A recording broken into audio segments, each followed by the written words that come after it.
The debt you keep paying a bill, life already collected.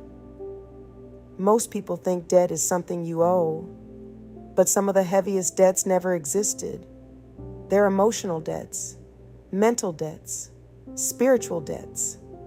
Bills people keep paying long after the account was closed. Some people are still making payments on mistakes they made 10 years ago, still making payments on a failed marriage, still making payments on a bad decision, still making payments on a season they wish they could redo, still making payments on words they wish they had never spoken, still making payments on opportunities they missed. And every morning they wake up carrying a bill life already collected. The relationship ended, but they're still paying. The betrayal happened, but they're still paying. The failure happened, but they're still paying. The church hurt happened, but they're still paying. The rejection happened, but they're still paying. The season ended, but they're still paying. The enemy doesn't always keep people bound with chains. Sometimes he keeps them bound with receipts, old receipts, receipts from mistakes, receipts from disappointments, receipts from regrets, receipts from wounds. And every time they look at the receipt, they convince themselves they still owe something. They tell themselves, I should have known better.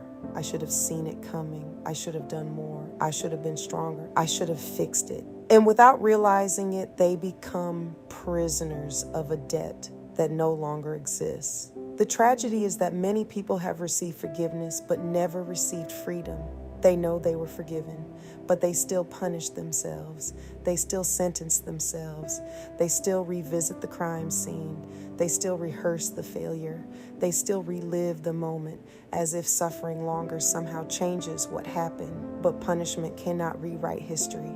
It only steals the future. And there are people listening right now who have spent years paying for one season, one mistake, one relationship, one failure, one decision. And that debt has become their identity. Now, every opportunity is filtered through guilt. Every relationship is filtered through shame. Every assignment is filtered through regret. Every blessing is filtered through what they think they don't deserve. The fivefold ministry is not exempt. There are apostles still paying for visions that failed, prophets still paying for words they missed, pastors still paying for people they couldn't save, teachers still paying for seasons they weren't understood, evangelists still paying for doors that never opened. And because they're still paying old debts, they struggle to invest fully in their future, because every investment requires belief, and guilt destroys belief. The deeper revelation is this: many people are trying to move forward while dragging receipts behind them. Imagine paying off a house years ago but continuing to mail monthly payments. Imagine paying off a car and still sending money every month. People would call that foolish. Yet every day people do it emotionally. They keep making payments to pain, payments to shame, payments to regret, payments to disappointment, payments to things that no longer have legal authority over their lives. And every payment strengthens a prison that should have collapsed years ago.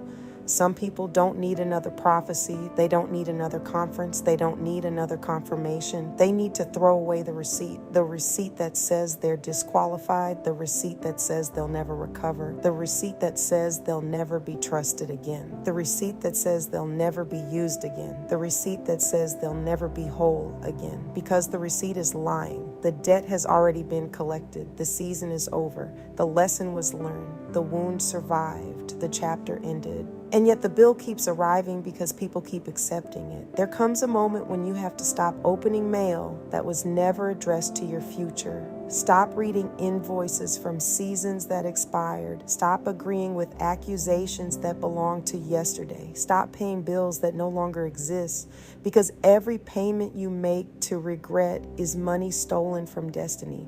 Every payment you make to guilt is energy stolen from purpose. Every payment you make to shame is strength stolen from your assignment. And I believe there are people in this season who are finally about to walk away from the collection agency of their past, not because they forgot what happened, not because it didn't matter, but because they finally realized they cannot build tomorrow while financing yesterday.